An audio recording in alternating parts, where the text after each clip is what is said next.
We've got another question today about publishing that I wanted to read for you right now, okay?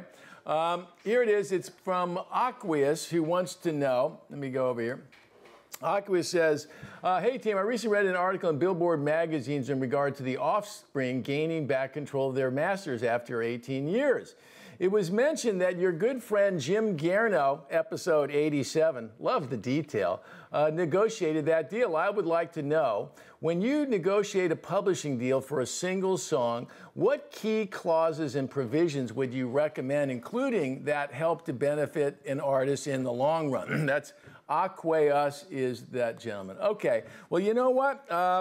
Jim Guerinot is a really, really smart guy.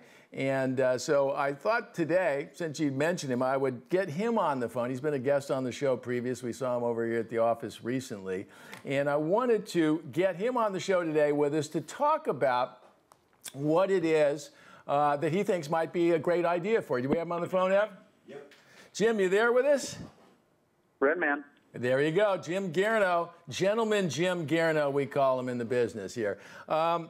Nice that our member took note of your fine work there. All kidding aside, though, great managers think ahead. They don't think right in the moment, and you certainly did a great job with that.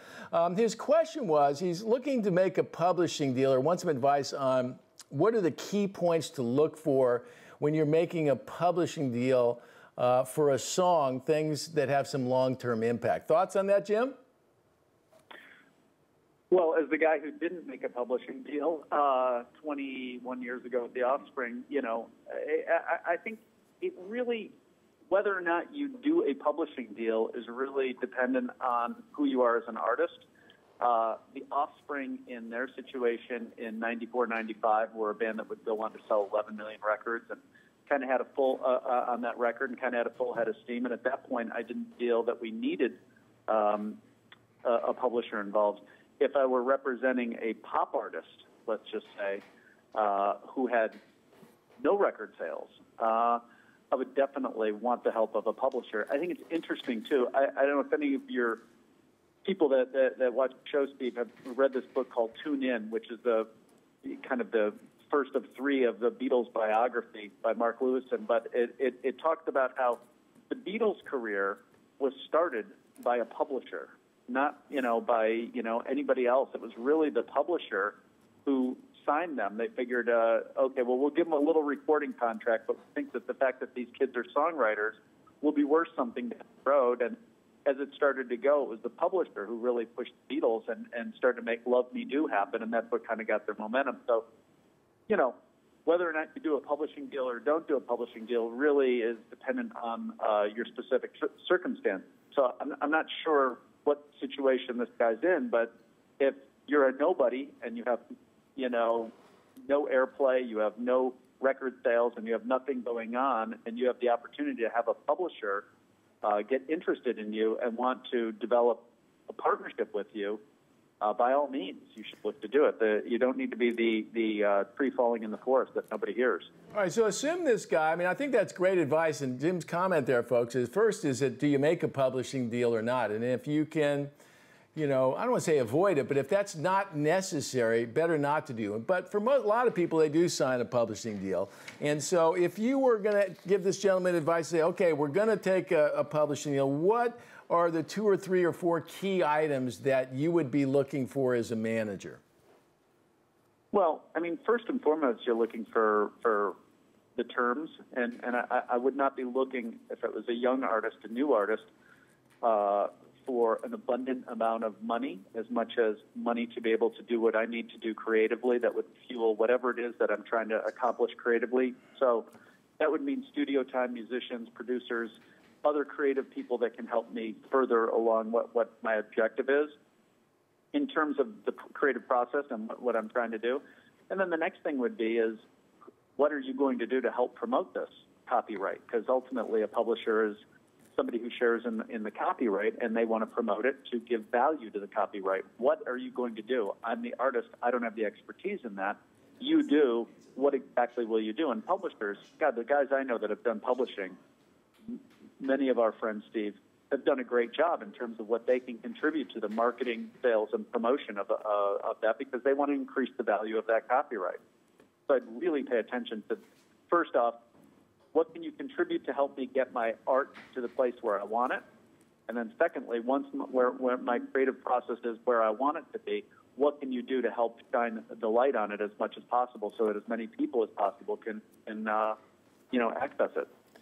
You also mentioned that at the top there, that notion of the term of an agreement. For folks that don't understand, that's how long this is going to last. Lots of artists out there, have managed to get publishers to revert those rights back after a period of time. Would you recommend that? Well, of course. I mean, that's what you ultimately want to be able to do, is to control your own copyrights and your own work over a long enough period of time.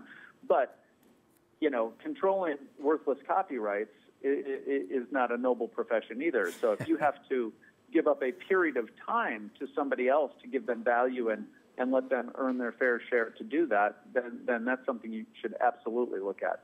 Yeah, but I think it was in that story in the LA Times, and I know we don't need to get into the details of it, but the big picture of that Offspring deal you made was the fact that the band got the rights to all of their property back again, which is not typically the case with record deals. I know we're talking about publishing deals, but it's the same concept, I think, when it comes to your copyrights, folks.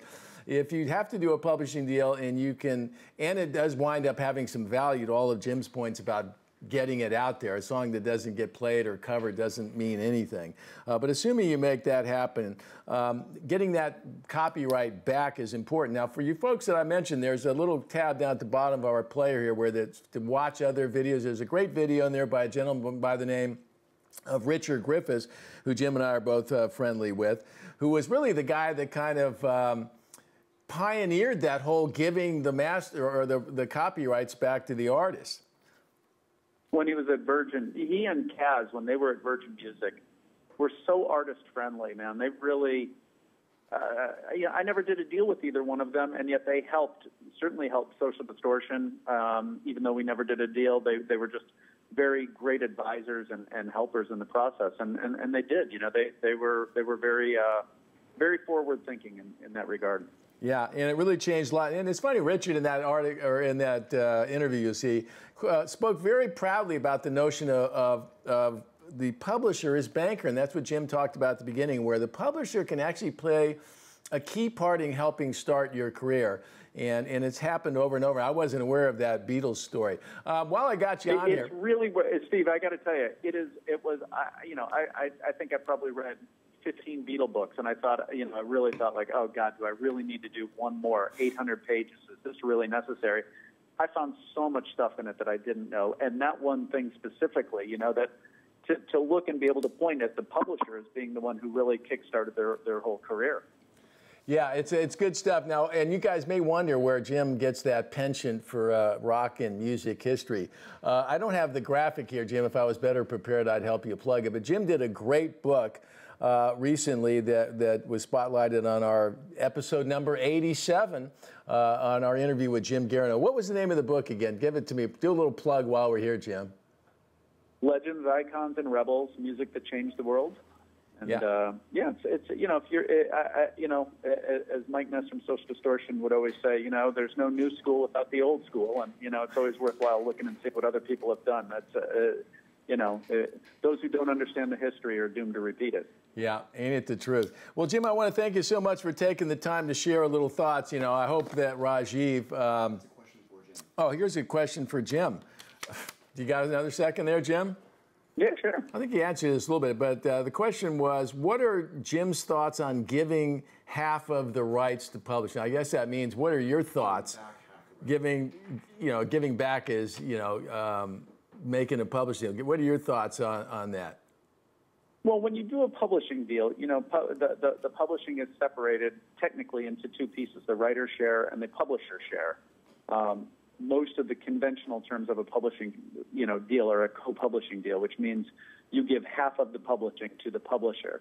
What that practically winds up being, if you're the creator of the music, if you are the sole songwriter, on $1, you're now giving 25 cents of that. You're keeping 50 cents as the writer, and the other 50 cents that is the publisher, 25 of it will go to the publisher, and 25 will go to you in that situation. That's what we've been talking about this whole episode is, do you do a publishing deal? What do you do? And how do you do?